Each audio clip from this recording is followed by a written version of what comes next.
सबसे पहले बूटस्ट्रैप पे आते हैं। बूटस्ट्रैप क्या चीज़ है, हम बूटस्ट्रैप को मीन के किस तरह से अपने प्रोजेक्ट में लगाते हैं। उसी तरह से आपने जैम्प ओपन कर लेना है, फर्स्ट टू सर्विसेज, पाजी सर्विस और माई एसक्यूएल ऑन कर लेनी है। आपने यहाँ पे जाना है सब लाइन में और यहाँ पे आपने अपना प्रोजेक्ट ओपन कर लेना है। ये चीज़ें तो सेम ही रहेंगी, इनको मीन के हम वो बार बार रिपीट नहीं कर रहे। तो थर्ड चीज़ आपकी क्या है कि यहाँ पे आपने ओपन कर लेना है लोकल होस्ट स्लैश FYP। अच्छा अच्छा, अभी हमने आज का जो हमारा टॉपिक है, आज का हमारा टॉपिक किस पे है, बूटस्ट्रैप पे। हम यहाँ से HTML का स्ट्रक्चर स्टार्ट करते हैं और यहाँ पे राइट करते हैं बूटस्ट्रैप, ठीक है। और यहाँ पे एक H1 का हेडिंग ले लेते हैं।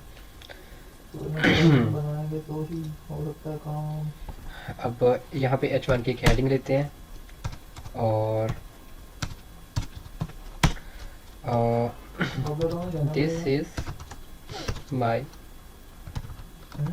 First heading. इसको पहले चेक कर लेते हैं यहाँ पे क्या ये वर्क कर रहा है। जी ठीक है। अच्छा सबसे पहले बूटस्ट्रैप क्या चीज़ है और हम इसे क्यों यूज़ करते हैं। आपने CSS जो है वो आपने देखी थी, एक्सटर्नल CSS, इनलाइन CSS और फिर आपने इंटरनल CSS। इंटरनल, एक्सटर्नल और इनलाइन, ये 3 टाइप थी।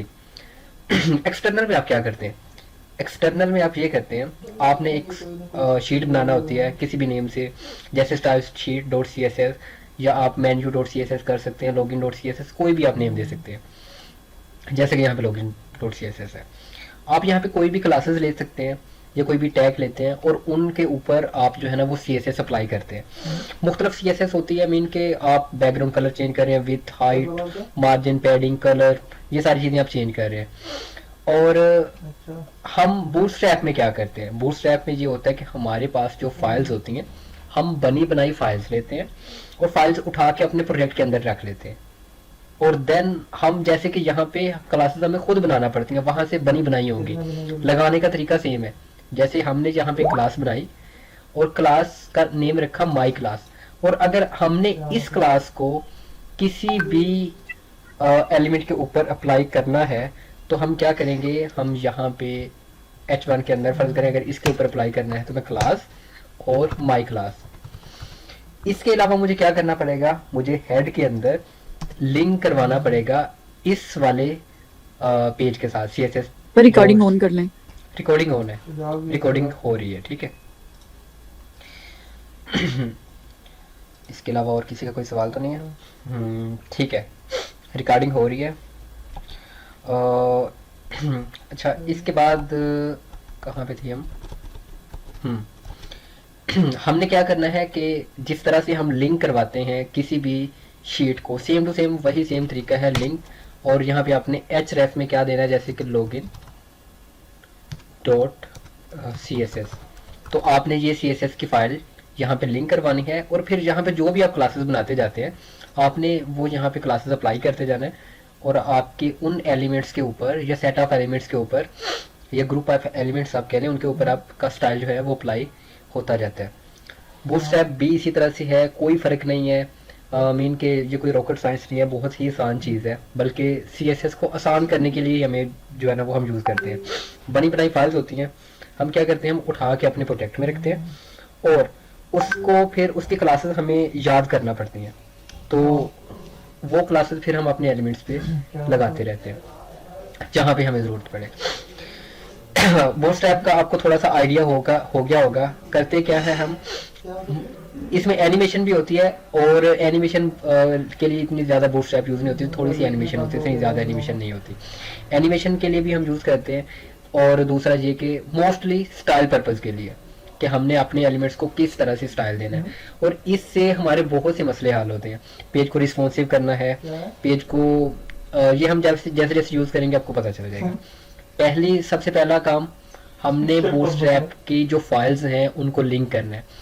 आपने क्या करना है, यहाँ पे जाना है ब्राउज़र में और यहाँ पे सर्च करना है बूटस्ट्रैप। अच्छा बूटस्ट्रैप की जो फाइल्स हैं वो आप यहाँ से भी ले सकते हैं, ठीक है, और आप यहाँ से जो है वो डाउनलोड कर सकते हैं बूटस्ट्रैप की फाइल्स। और दूसरा तरीका ये है कि आप इसके लिंक ले सकते हैं, और जो बूटस्ट्रैप के लिंक्स होते हैं जैसे कि ये रहे, हम इनको कहते हैं मैक्स सीडियन, हम इनको सीडियन कहते हैं। जो बूटस्ट्रैप के लिंक होते हैं हम इनको क्या कहते हैं, सीडियन। आप या तो बूटस्ट्रैप की मेन वेबसाइट पे जाके ले सकते हैं, या फिर W3 स्कूल पे भी आप अवेलेबल हैं, हम वहाँ से भी जाके ले सकते हैं। जैसे कि ये बूटस्ट्रैप ट्यूटोरियल में जाएंगे बूटस्ट्रैप, और आपको ये लेआउट देगा। बूटस्ट्रैप 3 है, 4 है, 5 है, आपने जो भी यूज़ करनी है। फर्ज करें मैंने लेटेस्ट तो 5 है, 5 में आ जाए, आपने 5 यूज़ करनी है। तो अब आपने अगर यहाँ से इसके लिंक, अच्छा ये फाइल्स ऑनलाइन है, और ऑनलाइन फाइल से क्या होता है कि अगर आपके पास इंटरनेट नहीं है तो फिर आपके पेज पे स्टाइल वर्क नहीं करेगा, क्योंकि हम जो मोस्टली यूज़ करते हैं मीन के वैसे ज़्यादा बेहतर यही रहता है कि हम डाउनलोड करके यूज़ करें, बट फिलहाल के लिए हम क्या कर रहे हैं, हम ऑनलाइन लिंक यहाँ पे ले रहे हैं। ऑनलाइन लिंक से ये है कि आपको थोड़ा सा जल्दी समझ, एक तो समझ जल्दी आ जाएगा, दूसरा आप कंफ्यूज नहीं होंगे, और बाद में हम दूसरा तरीका भी देख लेंगे। आपने W3 स्कूल में चले जाएं या फिर इस वेबसाइट पे चले जाएं। W3 स्कूल में अगर आप जाते हैं गेट स्टार्टेड में जाएं, और नीचे एक यहाँ पे आपको दिखेगा बूटस्ट्रैप 5 CDN। तो आपने यहाँ से ये जो 2 लिंक है ये कॉपी कर लेने हैं। आपने ये 2 लिंक कॉपी कर लिए। कॉपी करने के बाद आपने यहाँ पे जाना है और कहाँ पे इसे पेस्ट करना है। अच्छा, इसका कोई काम नहीं है, हम इसको हटा रहे हैं, ठीक है। मैंने यहाँ पे पेस्ट कर दी। हेड के टैग के अंदर मैंने लिंक और एक स्क्रिप्ट फाइल, किस लिए यूज हम करते हैं स्क्रिप्ट का टैग, कि अगर जावास्क्रिप्ट टाइप फाइल को हमने लिंक करना है, और लिंक का टैग अगर हमने स्टाइल शीट को लिंक करना है, ठीक है। लिंक कैसे लगाते हैं? लिंक सिंपल सी चीज है कि अगर हमने एक्सटर्नल टाइप फाइल्स यूज करनी है, मीन ये login.css एक्सटर्नल फाइल है, अगर हमने इस फाइल को इस फाइल के साथ लिंक करना है, क्योंकि अगर हम ये चाहते हैं ना कि हम इस h1 के ऊपर कोई क्लास अप्लाई करें जो कि यहाँ पे हमने बनाई हुई है, तो जब तक हम इस पेज को इस पेज के साथ, इस फाइल को इस फाइल के साथ लिंक नहीं करेंगे, ये वर्क नहीं करेगी क्लास।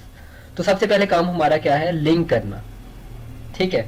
तो बूटस्ट्रैप में क्या है, सिंपल सी गेम है। अगर आप न्यू फाइल लेते हैं, दोबारा से स्टार्ट कर रहा हूँ सो दैट आप कंफ्यूज ना हो। मैं यहाँ पे राइट कर रहा हूँ बूटस्ट्रैप, और सबसे पहला मेरा क्या काम है, मैंने लिंक लेने हैं और हेड के टैग के अंदर रखने हैं। तो अभी यहाँ पे चेक करें, अभी यहाँ पे चेक करें, मेरे पास कोई चीज़ नहीं है बिल्कुल। मैंने एक समझ लें कि न्यू पेज है मेरे पास, तो आपने कंफ्यूज नहीं होना। दूसरा मैं गया हूँ यहाँ पे W3 स्कूल में चले जाएं बूटस्ट्रैप और गेट स्टार्टेड।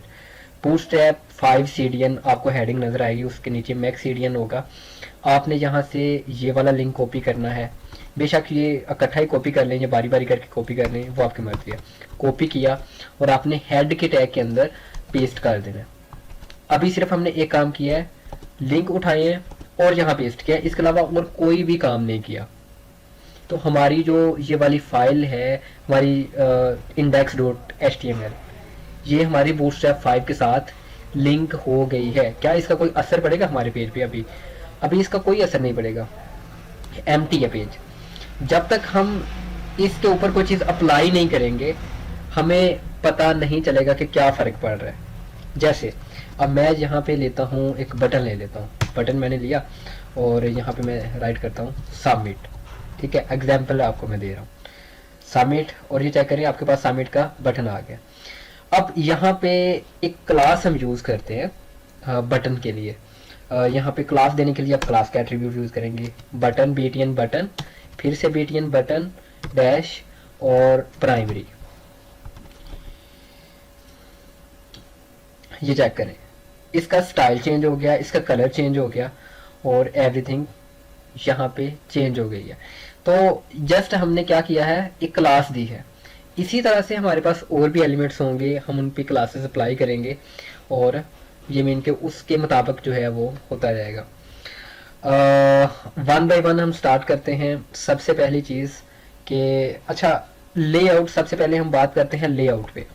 ये हमारी वेबसाइट का लेआउट है। अगर मैं आपको किसी वेबसाइट का यहाँ पे दिखा दूँ तो वो सब बेहतर है। वेबसाइट हम 2 तरीके से जो है ना वो बूटस्ट्रैप में हम लेआउट डिफाइन करते हैं। एक लेआउट होता है हमारा कंटेनर और दूसरा होता है कंटेनर फ्लूइड। दोनों में क्या फ़र्क है, एक आपकी फुल विड्थ के अंदर जो है ना वो सेट होगा कि आप जहाँ पे मर्जी कोई चीज़ लगा दें, लेकिन उससे क्या होता है कि हमारा जो पेज होता है ना वो रिस्पॉन्सिव कुछ स्क्रीन पे नहीं होता, और या फिर कुछ स्क्रीन पे आप ऐसे कह लें कि कुछ स्क्रीन पे जब वो हमारा लेआउट जाता है तो वो वहाँ पे वो चीज़ सही तरह से नज़र नहीं आ रही होती। तो कंटेनर के अंदर क्या होता है कि वो किसी भी लेआउट पे किसी भी पेज पे चला जाता है। यहाँ ये मैंने ओपन किया है और यहाँ पे ना मैं कोई इवेंट ओपन करता हूँ, 1 मिनट। अगर जैसे कि जैसे कि यहाँ से कोई ओपन कर लेते हैं चलिए, जब तक ये ओपन होता है तब तक आपको मैं बता देता हूँ। कंटेनर होता है और कंटेनर फ्लूइड होता है। कंटेनर क्या होता है, अगर मैं इसको छोटा करता हूँ, इसकी मैं स्क्रीन साइज कम कर रहा हूँ और थोड़ा सा कम करता हूँ, तो ये चेक करें कि ये ऊपर से लेके नीचे तक क्या है कि ये एक सीक्वेंस में चीज़ें आपको नज़र आ रही होंगी। इसकी ना मैंने वो इसका जूम मैंने कम किया, तो अब चेक करें एक सीक्वेंस में आपको चीज़ें नज़र आ रही होंगी। ऊपर नेविगेशन बार है। अब ये यहाँ पे ये चीज़ नहीं कि नेविगेशन बार बिल्कुल ही जो है ना वो एक साइड पे आपको नज़र आ रहा है, एक सीक्वेंस में चीज़ें आपको नज़र आ रही हैं। और अभी तो आपको ये लग रहा होगा कि ये बिल्कुल सेंटर में चीज़ें, बट ऐसा नहीं है। हमने ये सारी चीज़ें एक कंटेनर में लगाई हुई हैं, और कंटेनर में क्या होता है कि आपकी जो स्क्रीन होती है वो जिस तरह की उसको साइज मिलेगा, मोबाइल का साइज है या, तो वो उसके मुताबिक जो है ना वो एडजस्ट हो जाएगी। तो रिस्पॉन्सिव बनाने के लिए हम जो पहली चीज़ यूज़ करते हैं वो कंटेनर है। अब यहाँ पे चेक करते हैं, हम इसको 100% पे अगर करते हैं, ये 100% है, तो अभी पूरी वेबसाइट चेक करेंगे तो पूरी वेबसाइट आपको एक अच्छी मीन के हर तरह से आपको ठीक लग रही है कि कहीं से इसमें कोई कमी बेशी नहीं है। आप मोबाइल पे भी ओपन कर लेते हैं, कहीं पे भी ओपन करते हैं, आपको इसका जो लेआउट है ना वो स्क्रीन पे फिट नज़र आएगा।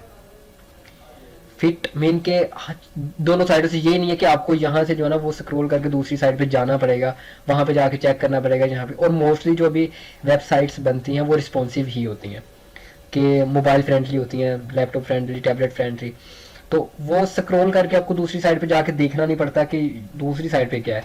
मीन कि आपको जस्ट नीचे ही जाना पड़ता है, एक राइट या लेफ्ट इन साइडों पे नहीं। कुछ वेबसाइट्स ऐसी होती हैं जो कि अभी भी रिस्पॉन्सिव नहीं है, तो फिर उनका हमें दूसरी साइड पे जाके, और वो एलिमेंट्स उसमें हमने इस तरह से लगाए होते हैं। हम उसके लिए हम क्या यूज़ करते हैं, उसके लिए अगर हमने अपना लेआउट जो है वो कंटेनर में रखना है तो क्या करेंगे, यहाँ पे हम डिव, अच्छा डिव हम किस लिए लेते हैं, डिव के ऊपर यानी कि अगर हमने सेट ऑफ एलिमेंट्स के ऊपर अगर हमने अप्लाई करना है कोई स्टाइल वगैरह तो हम उसके लिए डिव लेते हैं। तो डिव क्लास और यहाँ पे कंटेनर, डिव क्लास कंटेनर। अब इसके अंदर मैं एक लेता हूँ h1 और इफ्तिखार अली, मैं अपना नाम राइट कर देता हूँ और इसको चेक करते हैं। यहाँ पे अच्छा ये चेक करें, आपको इस साइड से ना ये मार्जिन नज़र आ रहा होगा कि इस साइड से जो है ना वो मार्जिन लिया हुआ है, बट हमने यहाँ पे मार्जिन नहीं लिया हुआ। अगर मैं यहाँ पे इसको कलर करता हूँ, h1 को स्टाइल और बैकग्राउंड कलर, और यहाँ पे मैं रेड करता हूँ। कलर क्यों कर रहा हूँ, जस्ट आपको समझाने के लिए।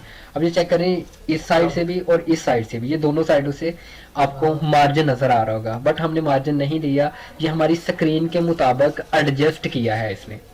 अब ये स्क्रीन किस तरह से ये एडजस्ट करता है मैं अभी आपको बताता हूँ। मैंने स्क्रीन को यहाँ से ना ये छोटा किया, थोड़ा सा पहले बड़ा करता हूँ, फिर आहिस्ता आहिस्ता, जैसे कि अभी इतनी है, मैं जैसे इसे थोड़ा सा कम करता हूँ, ये चेक करें इसकी विड्थ भी उसी के मुताबिक जो है ना वो कम ज़्यादा हो रही है, ये चेक करें। तो ये इसके मुख्तलफ मीन के इसकी जो विड्थ होती है ये उसके मुताबिक अपने आप को एडजस्ट करता है।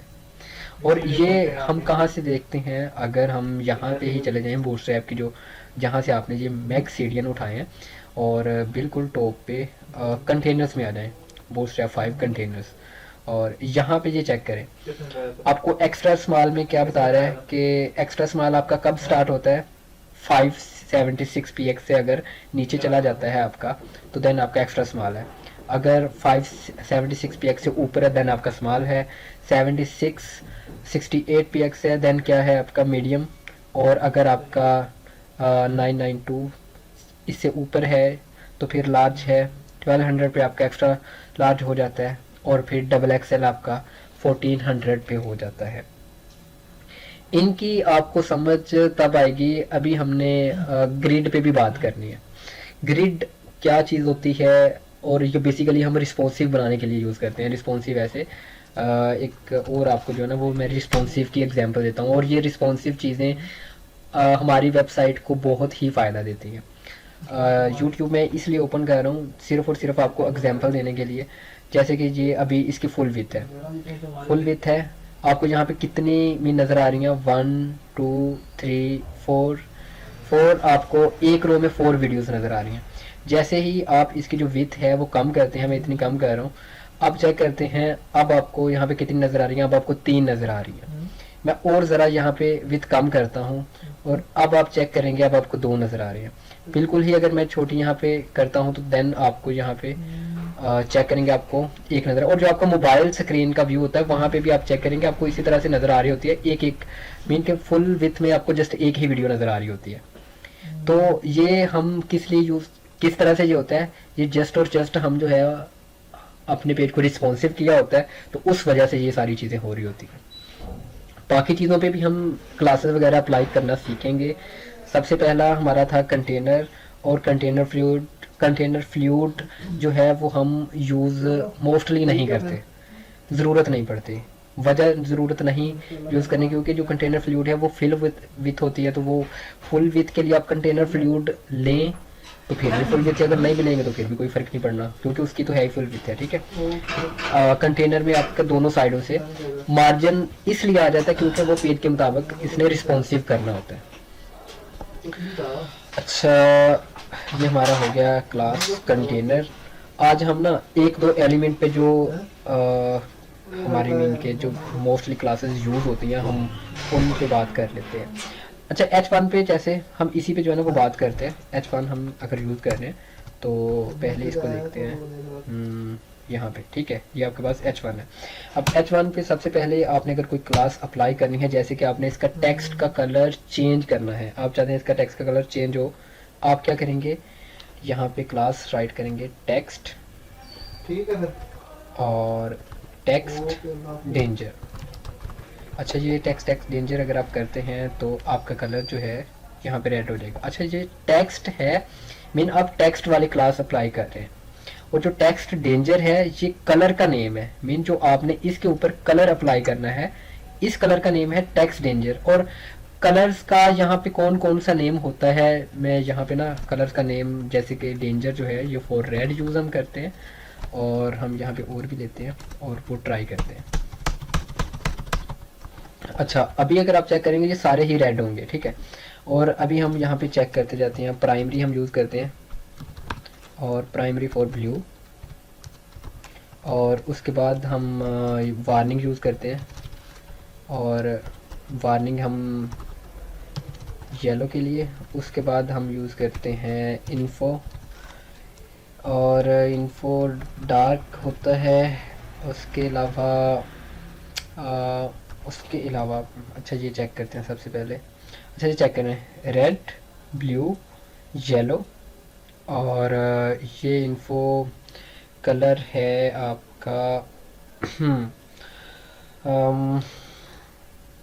इस कलर का मुझे नेम नहीं अभी माइंड में आ रहा। उसके बाद डार्क जो है आपका मीन ब्लैक कलर के लिए। उसके बाद और भी इसमें कलर्स होते हैं, मीन यहाँ पे जो आपके जो भी कलर्स आप यूज़ करते हैं, कलर्स के आपके पास नेम होंगे। एक और कलर मेरे माइंड में आया है यहाँ पे, सक्सेस फॉर ग्रीन। अच्छा, चेक करते हैं ये ग्रीन के लिए। अच्छा, ठीक है।